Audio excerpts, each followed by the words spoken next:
my background today. I've got a nice black and yellow border. But yeah, I've moved it to 8:30. I thought 8 was a little bit early. No one wants to get up at 8.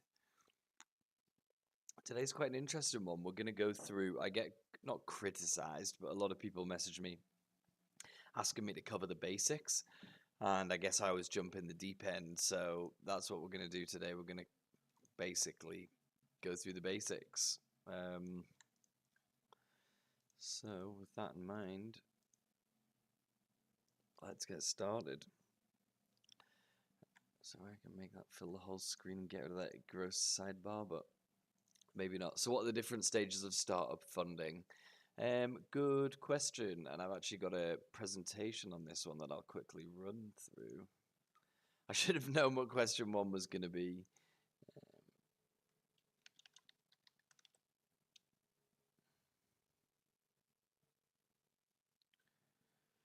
So, different stages of fundraising. Where I love to live is the early stage, the pre-seed, the 0 to 1. And in reality, pre-seed funding rounds are normally around about anywhere from 50k, in my opinion, up to 500k. I think anything over 500k gets a little bit sketchy for pre-seed stage.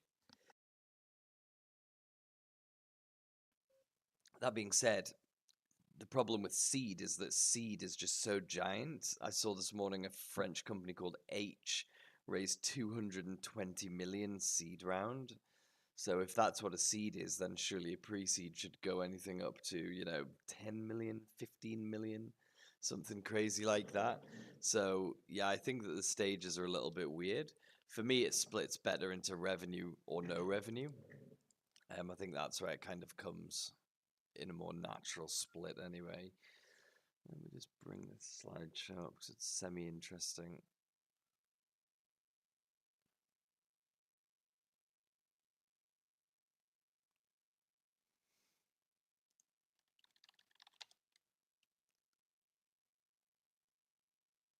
Yeah.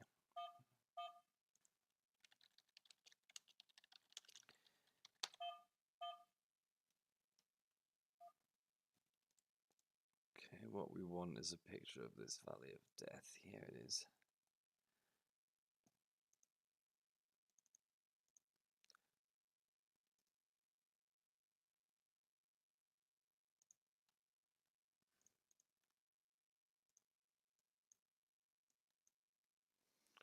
Okie dokie. So basically, the Valley of Death. So, long story short, I think the funding stages are more about walking through the Valley of Death rather than essentially, how much am I going to raise and let's put a title on it. At this early stage at Create, that's what I consider pre-seed, and that is where you are building a business idea. You haven't got many validations of whether it's going to work or not. To be honest with you, there's probably not much theory there, just a good idea. But what you are doing is moving forward. That's why you walk into the Valley of Death. If you just stand there and do nothing and wait for funding, then you have to go down here. Unfortunately, that's just life.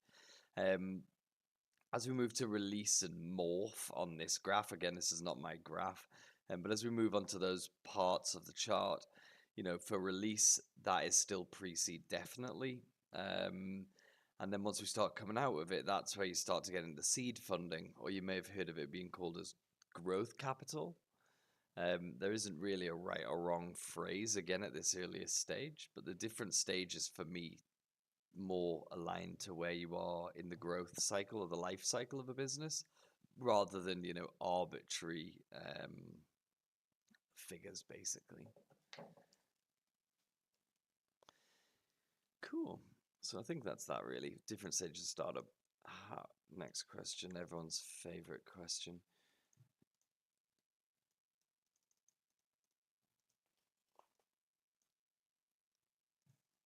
How can you just... let me move my camera. Move there. How can you determine How can a startup determine its valuation? I mean, it's a really difficult one again, because when you've got nothing, then it's generally defaults to being worth nothing.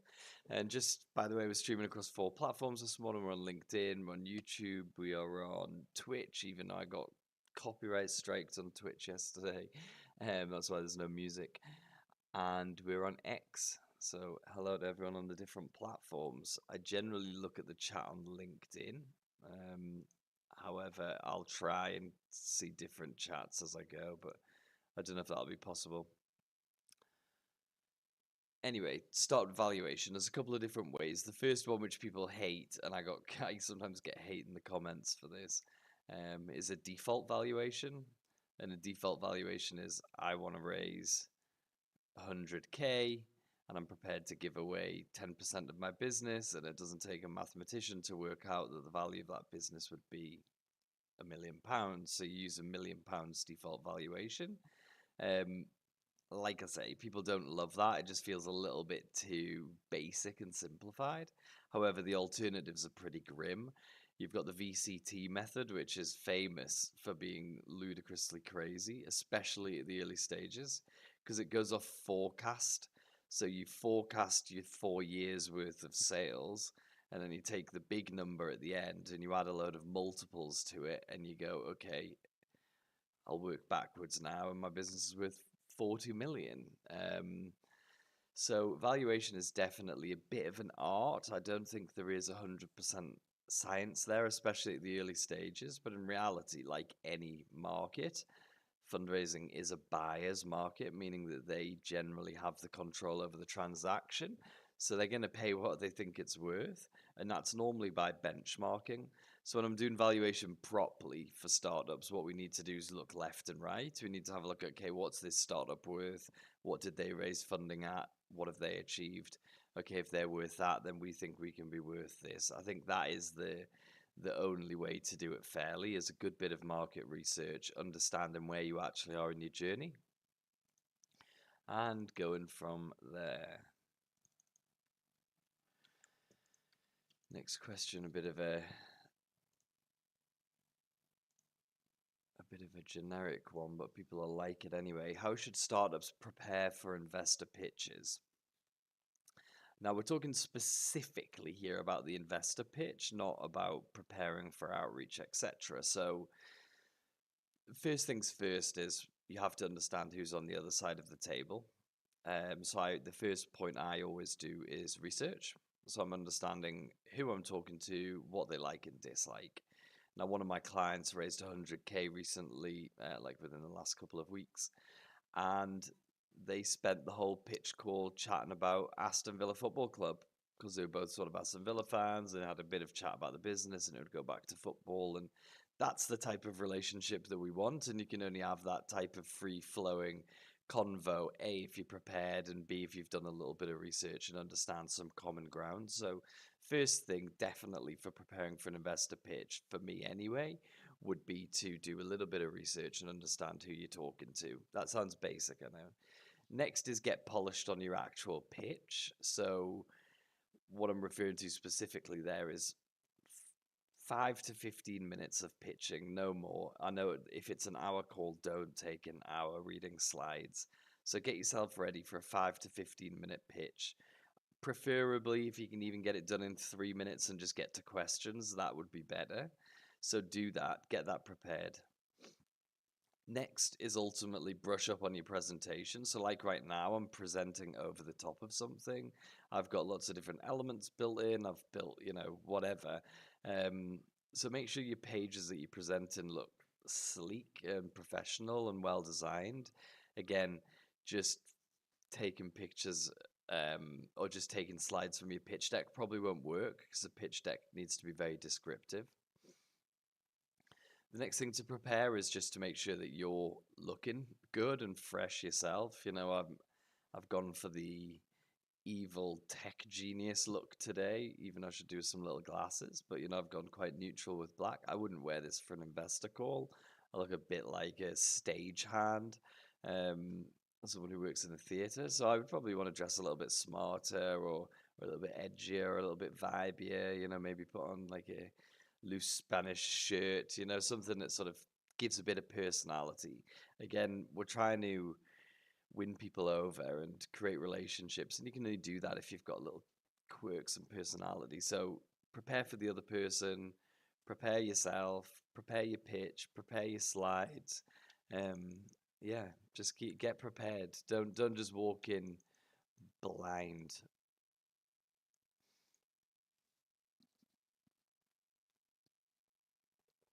So there's only really two types of investors at the early stage. The first is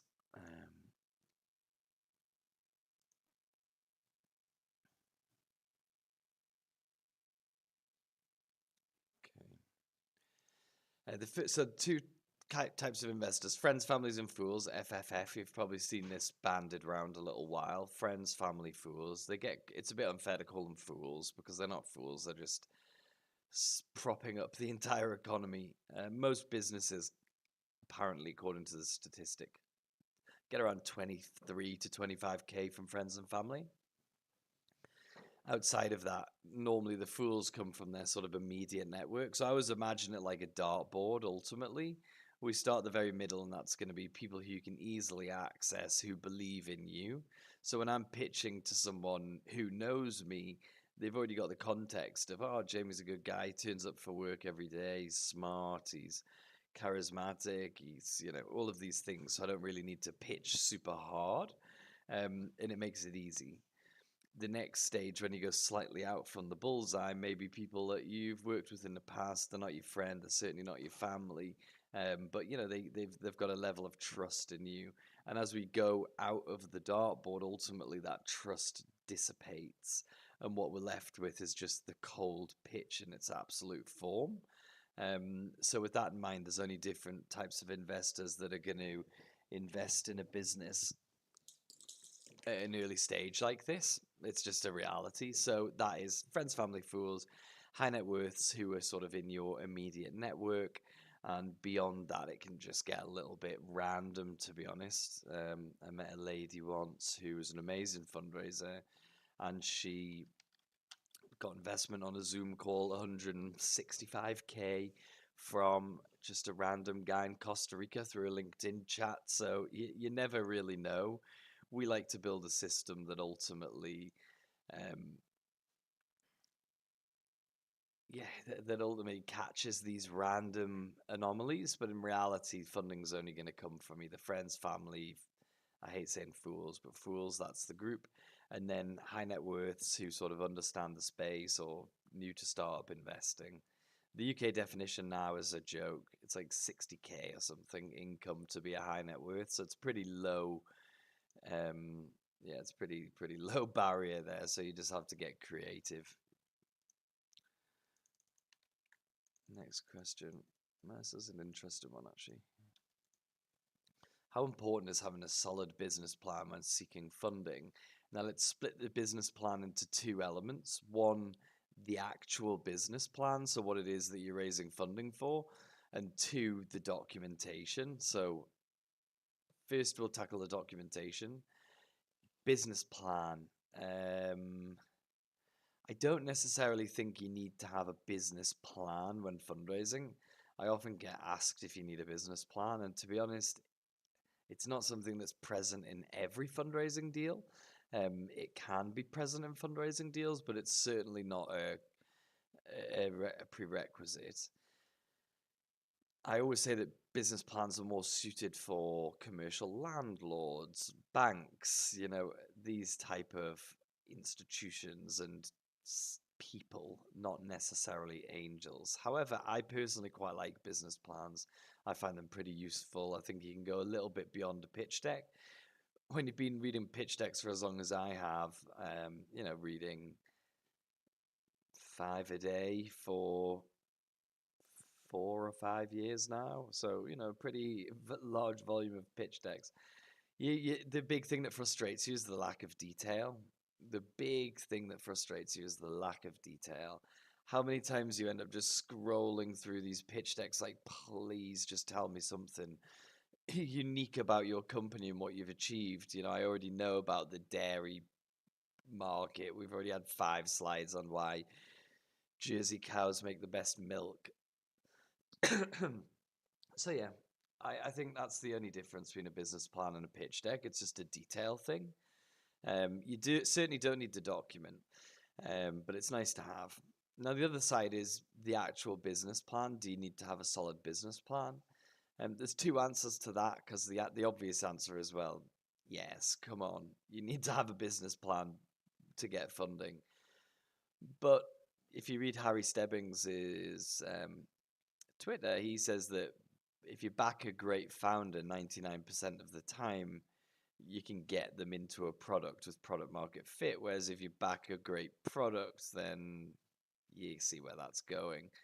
And yeah, Harry Stebbings isn't exactly the world guru, but he's a good indicator. They make a lot of investments. So with that in mind, it's about yourself, how you conduct yourself, your attitude, your mentality, how what you bring to the table, is what's most important. But yeah, having a business plan that makes money is pretty fundamental, I would suggest, at this early stage.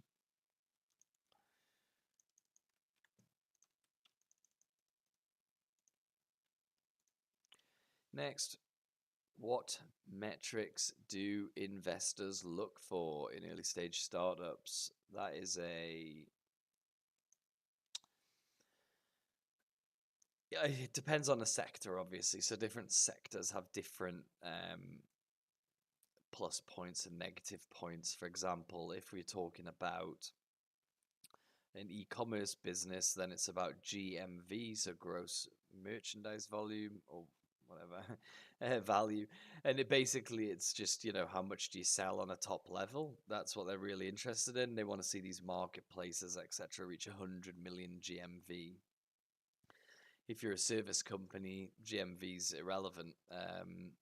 It's more about revenue per employee, or how. Yeah, so it totally changes. I think generally, if we're just going to look at swap metrics to tractions, what tractions do investors look for in early stage startups? I think the key one is that you actually do something. And that sounds so obvious and lame, I think is the only way I can describe it. But in reality, most businesses nowadays have got this real expectation to kind of sit and wait for funding, and I just don't think that's the right way to go around it. You have to be constantly building your own company, building value, building processes, building systems. So the first metric that investors look for, without a doubt, is activity. What are you doing on a daily basis? I'd say the next thing that investors look for is signs of commercial life. Research projects are a nightmare to invest in, because where does the research end? So even if you're doing some deep tech, biotech, any type of business, we have to see signs of life in terms of commercial activity. Granted, you don't need to have sold 1 million in revenue. If you've done that, then you don't need investment. Investors are trying to get in just at that moment before the revenue takes off, because that's where you're going to see a valuation uplift. If you think about things that drive valuation, and you look at my little valley of death graph down the bottom corner still, you can look at that and say, okay, where the valuation starts to lift is that bit there. So what's going to do that? It's generally growth, traction, it's generally revenue, it's sales growth, customer growth. So if you get in the early bit,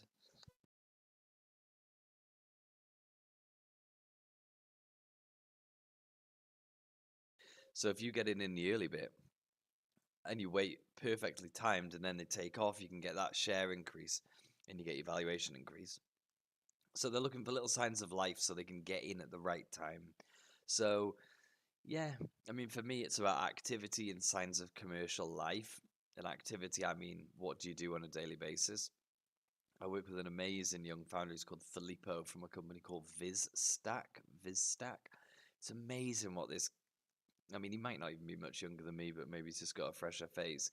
It's amazing what people can do with very limited resource. Full time in the startup. It puts a massive gap between the businesses that are sort of side hustles, and ultimately for me, That's what you're looking for, those businesses that can take giant strides without anything, without any backing, because ultimately that's what true entrepreneurs need to be able to do, demonstrate traction with limited resource.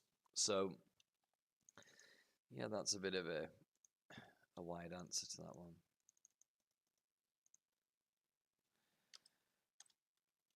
Okay, everyone's favorite question. How can startups build a compelling pitch deck? Well, let's start with the basics here. As I mentioned before, most pitch decks you read, and if anyone wants me to read their pitch deck over the coming weeks, let me know. But most pitch decks you read generally just don't say anything of any value about the company that's raising. Lots of market size, lots of problem solution, lots of, intricate points on nothing much really, but in general, they fail to include some of the basic bits, which are how much money do you make? If it's not how much money do you make, what are you actually doing to try and make money? What's on the horizon? What's coming up next? All of these obvious questions you would expect to be answered, but in reality, they're just not. So, for me, the key element of a good pitch deck is giving the investor a very clear and accurate signal of where you are. I am here, I have achieved this is what my ambitions are, these are my targets. That makes a compelling deck. Next is design. Long gone are the days where you can kind of expect to do that whole Airbnb thing, white slide, not naff pitch content. It's just not going to work. The decks.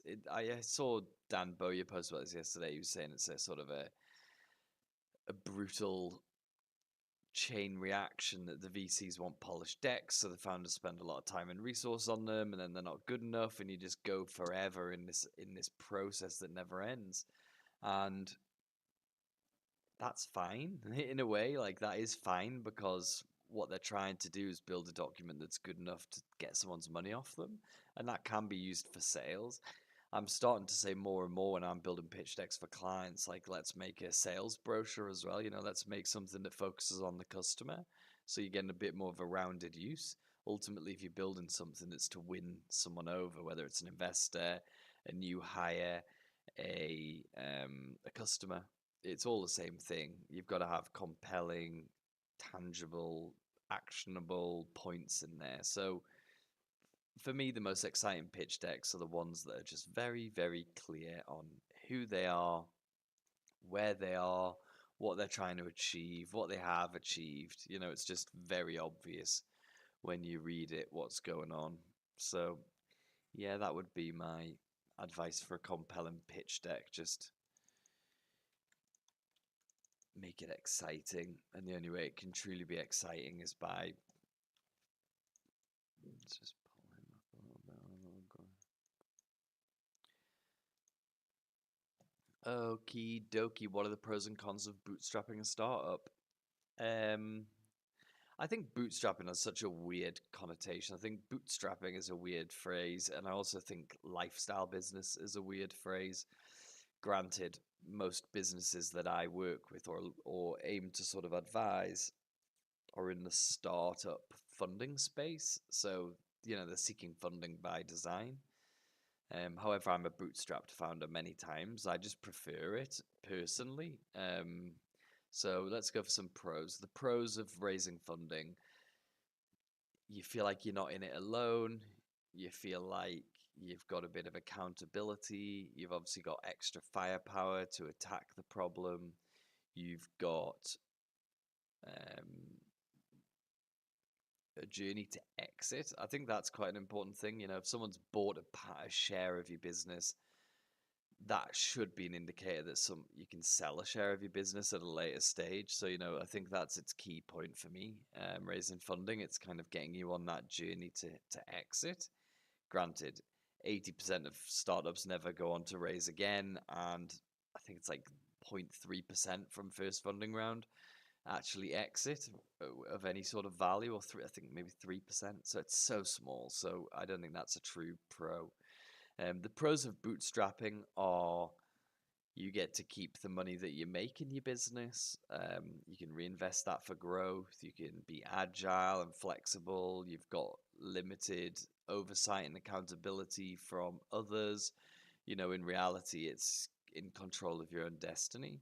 I'm a big believer in, bootstrap until you've got something.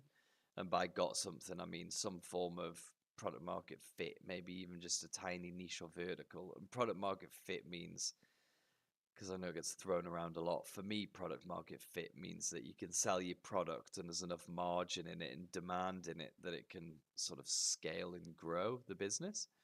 Granted, you can have product market fit at a small stage and it doesn't scale. And I guess that's where the VCs kind of demonstrate their lack of understanding of running a business, because you can have product market fit selling sweets at a fun fair.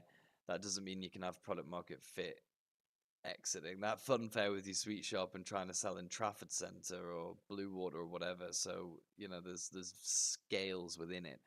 But yeah, if you can get your business to product market fit at some level while bootstrapped, you'll see big advantages of that. I've seen a lot of companies, and I've worked with a few companies where they ultimately have retained 100% of their business through to multi-million revenue, and it's like, wow, those people have great lives, trust me.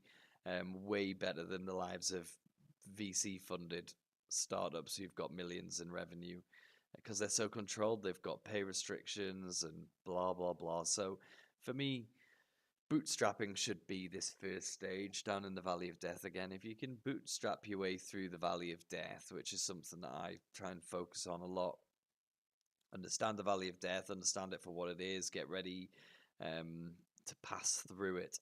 And if you can get out of the other side yourself, then you've got the world at your feet, basically. And I think that's what we should be educating founders to do more so. Not necessarily stand at the beginning of the valley of death, strap a load of cash to their back and just try and pay their way through the evil tolls. Build a system that can get you through there. I've done it. It's possible. Many people do it. It is possible. But yeah, people generally don't love it for some reason.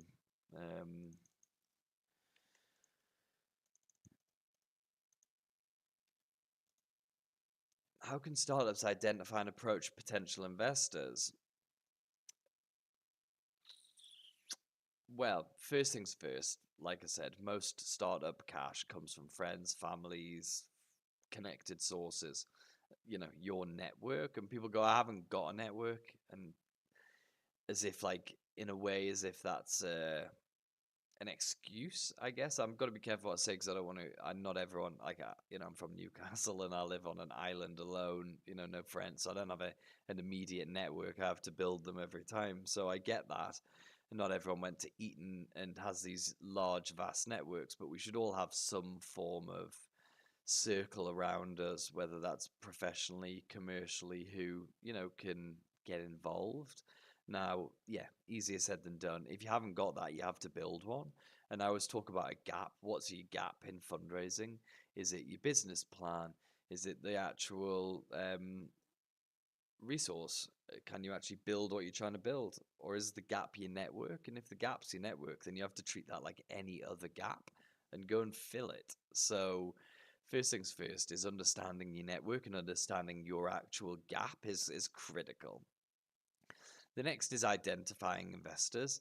Generally, I would advise to stay away from anyone who has angel investor in their bio or tag. It's just an uphill battle.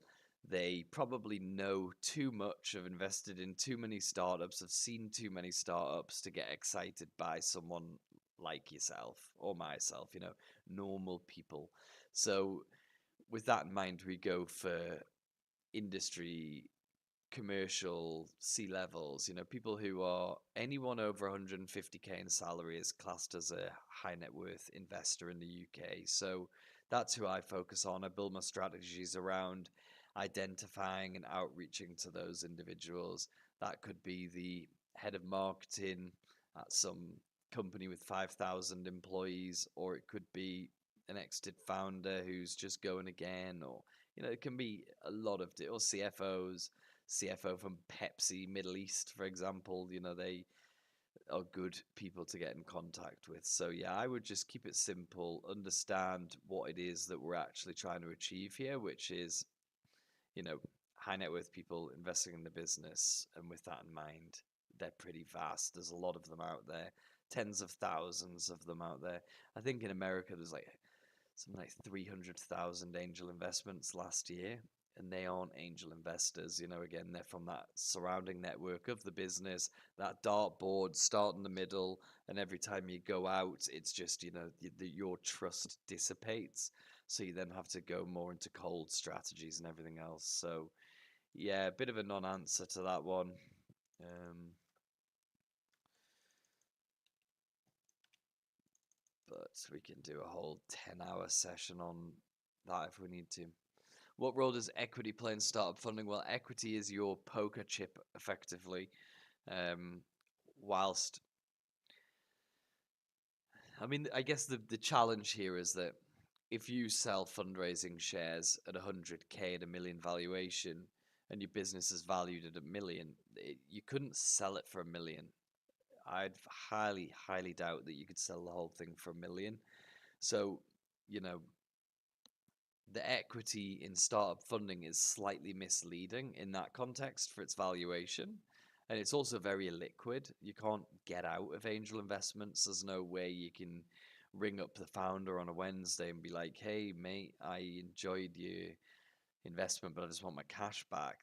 No one's got that cash. It's gone. So equity kind of is this weird poker chip that sort of has a high value but no value, is worth something but is worth nothing. It's very strange. So ultimately, what we need to do is make sure that as a founder, we hold on to as much of it as possible, whilst making it appetizing. So really, if you can sell 10 to 15% per fundraising round, or at least 15% in the first funding round, then you should be in a good place.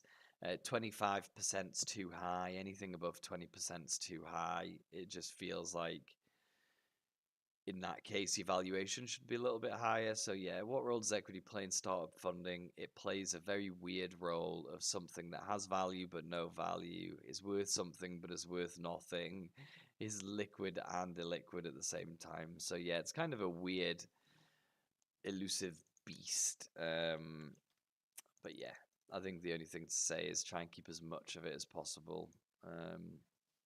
That's just the game we play. Investors want as much as possible, and we got to try and keep as much as possible. What are convertible loan notes or convertible notes, and how do they work? I recommend for anything related to fundraising legals to check out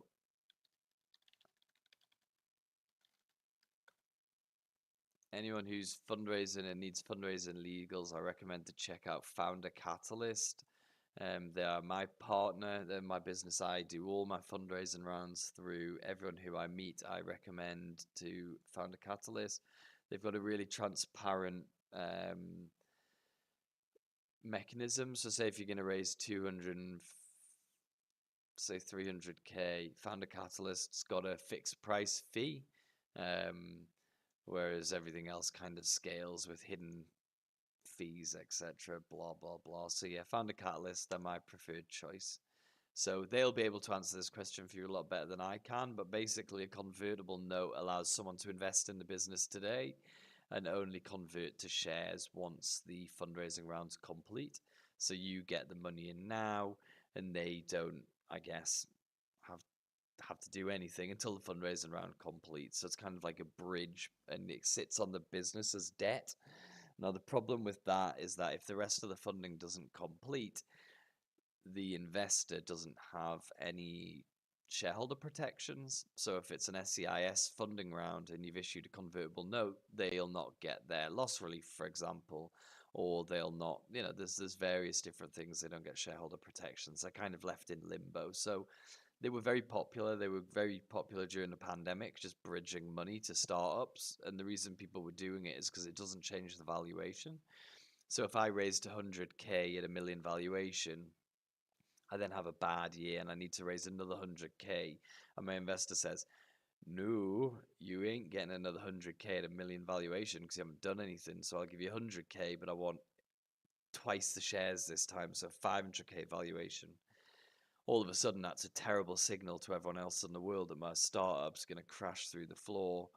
Um, so what I agree with the investor is, okay, well, how about you just give me a loan for that money, and when I do a fundraising round, your money converts at that valuation, and I'll give you a little discount to say thanks for that. And that's basically a convertible note. No much more confusing or anything than that. And the VCs use them because they stop down rounds, which doesn't affect their portfolio. Angel investors less keen on convertibles, to be honest. I'll give you cash, you give me your shares, and we shake hands and walk away. So again, there's lots of fundraising products in the market. Founder Catalyst cover pretty much all of them. And the best bit is you can chat to them for free.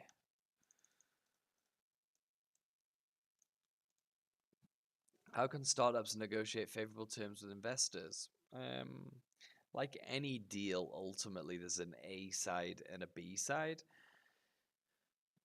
and how strong you can be in the negotiation depends what side you're on. So ultimately, if you're desperate and reek of death and devastation, you have very low position to stand and invest to negotiate favorable terms with investors. So I think the first thing is how you present yourself and how you hold yourself in the conversations. If you very obviously are going to die without the investment, you're going to be able to negotiate nothing. So, not that I'm advocating for sort of shielding that or hiding that because that's lacking transparency. But again, it's just a case of don't fundraise when you're desperate because people can smell it a mile off. And if they can, you're just going to default to a shitty position. Sorry for swearing. So that's the first thing. Fundraise at the right time. Don't fundraise when you're desperate to raise cash if you can avoid it, cause you'll not get the best deal. The second thing is ultimately if you're going to raise again. I know investors who invested in businesses 12 years ago, pre-seed capital 25K at the time. They did everything, got the business off the ground. 10 years later, the business is still fundraising, still raising, no real sign of stop and raising. So that investor's just been obliterated in terms of dilution and love, everything really. So startups can negotiate favorable terms with investors by having a reasonable funding journey that doesn't disrespect the investment capital from the investors. Again, no one wants to come in first and then just get forgotten about and obliterated over time. It has to be fair. So yeah, I think that's really key, is that you can only have negotiable, favorable terms if it's favorable for the investor, and that means not nuking their share position. And I guess the final one is just having good alignment. If you're trying to win listings, if you're trying to, grow and scale and exit, then and understanding that and understanding your own journey, then again, that'll make you more have favorable terms with investors. It's just when it's all a little bit random and late and scrappy and last minute that ultimately it just gets canned. What are the most common mistakes startup makes when seeking funding? Well, the first one is just leaving it too late. Again, leaving anything too late is a killer. But if you leave it too late and you're too desperate, it's too hard for people to get on board. And yeah, just don't leave it too late, please. That's all I would beg and ask for. That means fundraising from a strong position. The next common mistake is a simple one, but it's a lack of preparation. And I don't mean a lack of preparation of making a pitch deck. Anyone can make a pitch deck. I believe you should be able to make a pitch deck. What people generally can't do is strategize and build a solid, investment process, and that's preparation. Giving yourself again the time and understanding that it's going to take months. I reached out to an investor this morning for a business I work with, and he's a great investor, perfect, wants to be introduced to the founder. but he's in Bali for the next month or so. Very loosely, month or so, and that's what we're dealing with here. You're raising funding from high net worths and ultra high net worths, and they don't generally stick around. London at 9 a.m. on a Wednesday, they're getting on with their life and living it. So, you also have to understand that there's bigger wheels turning out there, and you're just a little wheel. So, like failing to prepare and give yourself that breathing room is really a disaster for most. The next mistake I would say would be expecting to close on the first call. Like, yeah, I saw a two call investment for 100K in the last couple of weeks. First call was very chatty, second call was a bit more about business. That was on like Thursday, Saturday. Funding came in the bank on Monday. So, it can happen that quickly, but that's once a year, once every 2 years I'll see that. And that's a complete edge case. So yeah, just understanding that no one's just going to throw 100K at you on the first call. It's a slow process. They need to build trust in you. They need to understand what you're actually doing. They may have things on their side that they need to take care of, meaning, not just throwing money at startups. They may have partner, a husband, a wife. They may have kids. They may have other startups that they need to make sure don't die.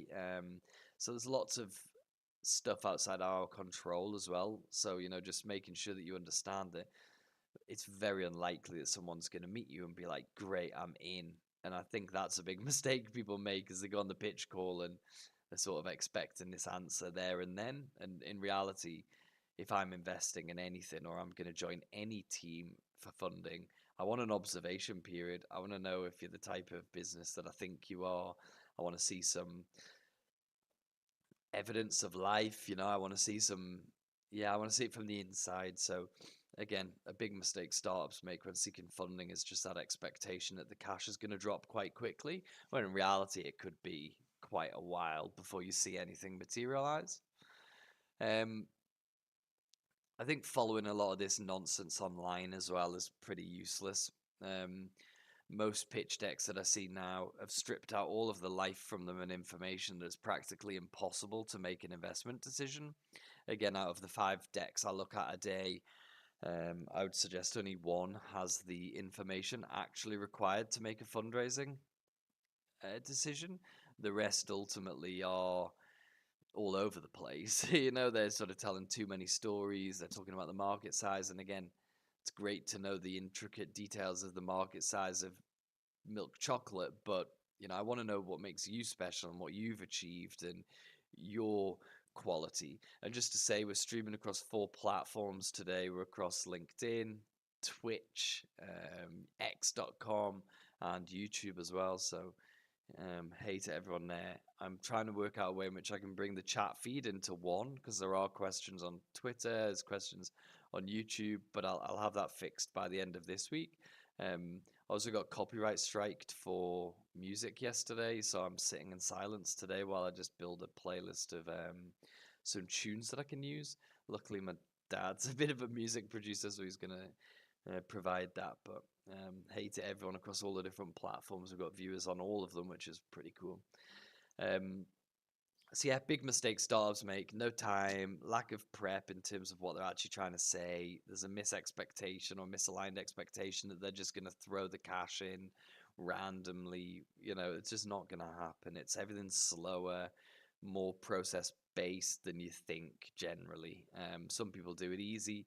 Obviously, if we go back to your own network, the closer they are to the bullseye, the easier it's going to be to take their cash. And as you go out the dartboard, the trust dissipates. And as it dissipates, you ultimately have to pitch harder. It's going to be slower, more difficult, and so on. So, yeah, the biggest mistakes people make is more mindset and prep more than anything. If your business is good, it'll get funding. Yeah. Next question: how should a startup allocate its initial funding? Again, so I kept this valley of death thing here because it's just so important. Most funding happens in this valley of death down here. That is a big part of the fundraiser market. It's what we call pre-seed, and it's massive. So with that in mind, what we're trying to do is spend money to get out of that valley of death, and that's not as easy as it sounds. You know, the biggest mistake startups make is they try and find this salesperson or sales solution that's going to unlock scale for them, and it's never going to happen, or it just tends not to happen. So what I like to see funding allocated to is building out processes, to building out, machines, lead gen machines, content machines. I mean, if you're stuck down here, the only thing that you can do to sell more product is to get seen. So, investing in content strategy, investing time and resource into making sure it's good.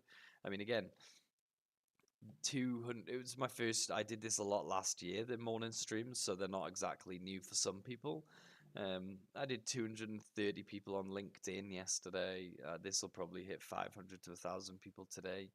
And it just builds like that. So, spending the time to do it, and I only do it to help people, but to improve my reach so more people can see my content. So again, you know, allocating capital at early stages, you just have to understand what you need to fix, and to build a process, an outbound sales process is important, but reach is everything. Digital PR.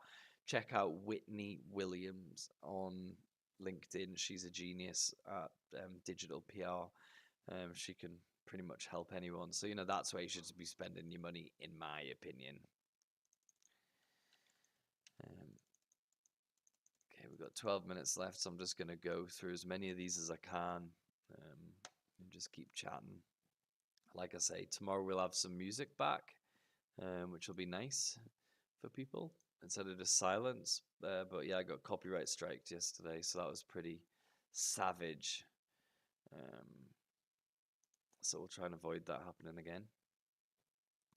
What's important to a startup's burn rate? I mean, ultimately, it's important to know. What we talk about a lot in startups is unaccounted burn. So whilst a startup may know exactly how much money it loses on a monthly basis, it's normally not the absolute true picture. So we have to go and look for that. That may be ad hoc deals with suppliers. It may be random expenses incurred by the founders. It can be a lot of different things. SaaS renewals that they've forgotten about, little weird things like that. So understanding your burn rate's important, because that's how we forecast our way out of the valley of death. If you don't know how much money you're spending each month and what that's driving in terms of growth, just forget it.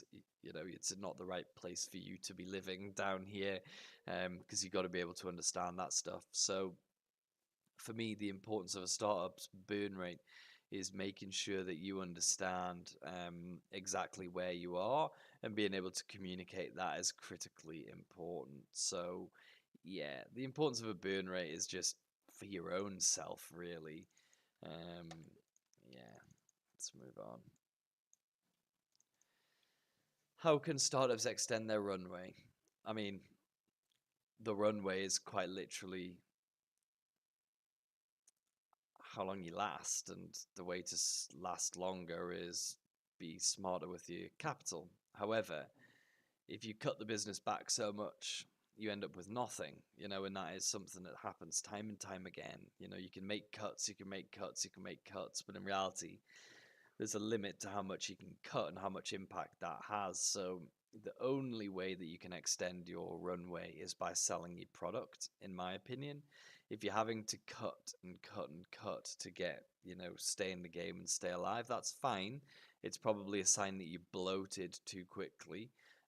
So I would say that, cutting to extend runway is more fixing previous mistakes. So if you're starting in a position of neutral state, you're floating here at the beginning of the valley of death, the only way you can get out of that is by selling. That is the only way you can get out. And again, we're building a business to sell here, so you have to focus commercially. If you're building a SaaS product, understanding ways that you can get a value-based pricing model. So can you charge on outcomes? Can you charge on usage? Can you do anything to start getting revenue in? Because that's the only way you can extend your burn rate. So if you've got a burn rate of 10K a month, for example, you should be at least offsetting 50% of that and doubling your burn rate through revenue. If you're spending 10K a month on a startup and you're not making at least the same back, I think you're in a bad spot. So for me, it's not about extending runway through cuts. It's about Yeah, it's about extending runway through selling product and staying alive in the market. I'm from Newcastle, as you can probably tell, and where we're from, if you don't sell product, you don't survive. And I mean that in like a not a you die, but your business dies. There is no room for those type of you know 1990s or 2000 style growth at all costs businesses because people need to live and pay rent. So I do still 5 years into working full time with these tech startups get stunned when businesses have low or no revenue, but have pretty heavy expenses. I don't think there's much of an excuse for it, to be honest. What's the role of venture capital in scaling a startup? Venture capital should come here, in my opinion, between 4 and 5 on the Valley of Death, where you've got something and you now need to scale it. Clues in the title. Scaling a startup. For me, venture capital has a big role. I criticize VCs a lot, and I got a few texts last week, so I was sort of posting negative, not negative, but I just called them out a little bit. But yeah, VC has a big role in the startup ecosystem. They invest billions of capital a year, so it can't be overlooked. And a lot of my founders raise well from VC because we prepare a fundraising process that will attract the best investors, and without doubt, the VCs are the best investors. So, you know, for me anyway, venture capital has a big role, but it's up to you, the business owner. And this is someone, as myself, I lost, bankrupted a VC funded business. So, I've got personal experience in that. And ultimately, it's just about taking that cash at the right time that's going to drive the most value for your business. Yes, SFC Capital in the UK are an excellent day one funder. Um, and they put a lot of money into startups at the early stage, but it doesn't really solve anything. And it kind of makes fundraising harder because you've now got institutional on your cap table. So yeah, there's blessings and curses. This is going to be controversial. What is? Oh no, that's the same question.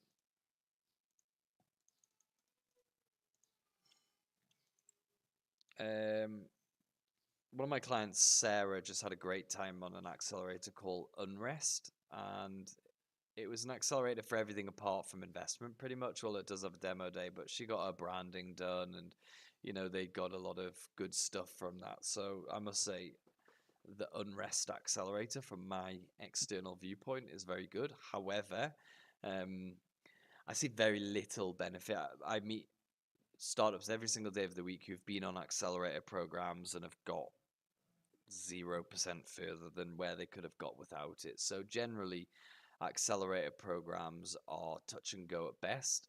They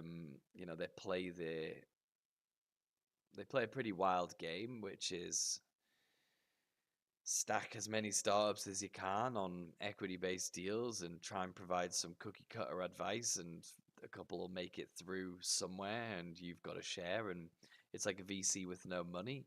So I get it. But at the same time, I'd say the vast majority of startups take zero value from accelerators. So if I was a startup founder, if I'm advising startup founders in particular about this, I think I'd just say be mindful that who knows what's going to happen. It may work for you, it may not work for you.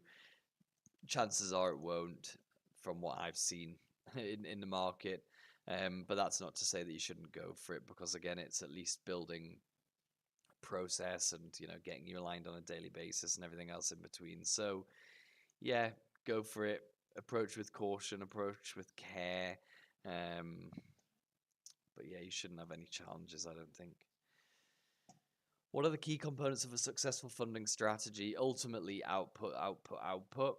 The funding rounds that work are the ones that build processes that can scale, and that means reaching out to hundreds of investors. So for the 100K ticket we landed, probably done 6 weeks of outreach before that, hundreds of investors, and we got 100K ticket land, and now we just build on top of that. So the key component is definitely building processes that can scale and last and are consistent.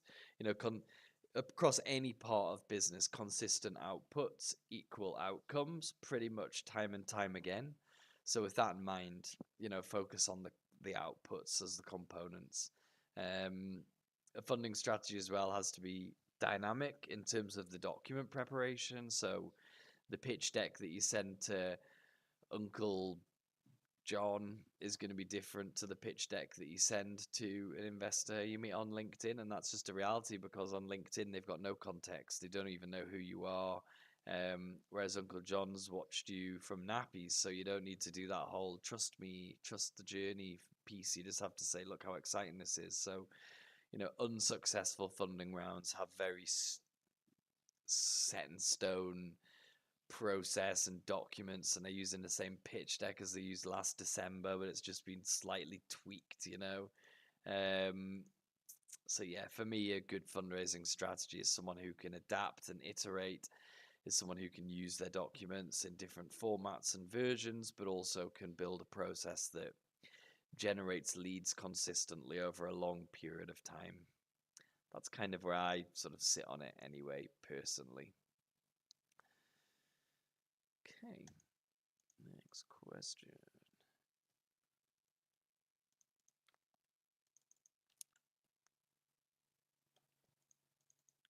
Last question. How can startups leverage crowdfunding platforms? I'm a big advocate. I was a big advocate for crowdfunding. If you watched yesterday's stream, you probably saw me going in hard at the platforms. But, you know, in their essence, what they're designed to do is beautiful. It's designed to democratize the cap table and bring your customers in and small tickets, and it's a wonderful thing. However, it's kind of lost its way. Not kind of, it's completely lost its way. The UK crowdfunding scene is, in my opinion, pretty dead now. It used to be an amazing launch pad, and now it seems to have an identity crisis. I don't think it knows who it wants to serve, because we're seeing secondaries on the same platforms. We're seeing VC funds doing raises. We're then seeing startups with 60K, and then we're seeing startups with 80 million valuations. We saw Vestia with a billion valuation recently on a UK crowdfunding platform. French business. I think French business loss making billion valuation on a UK apparently seed stage funding platform. Like, it's just a joke. I think the industry's lost itself. Identity crisis. But that being said, if you've got a strong community in your business, you can raise a couple of 100K for them for sure. There are good solutions, white label solutions now. You've even got tokens and tokenomics. There's loads of different ways you can do it. The big problem with crowdfunding is you need 70% of the capital, and probably, a large number of investors already committed before they'll even take you through the process. So it's kind of just a top-up round at best. But those who can raise 50 to 70% of their funding, who do have a big community around their business and do want to spend 12K to activate it, crowdfunding is a powerful tool, and it can definitely unlock a good bit of funding for your company. But in terms of the average business being able to leverage crowdfunding, once upon a time, absolutely. Nowadays, no chance, unfortunately. That's just life. So, yeah, great to see everyone. That's my hour. I'll be back tomorrow morning, and we'll be pink themed tomorrow. Black first day. Today was yellow, and tomorrow I'm going to be pink. So I look forward to that. Thanks for tuning in.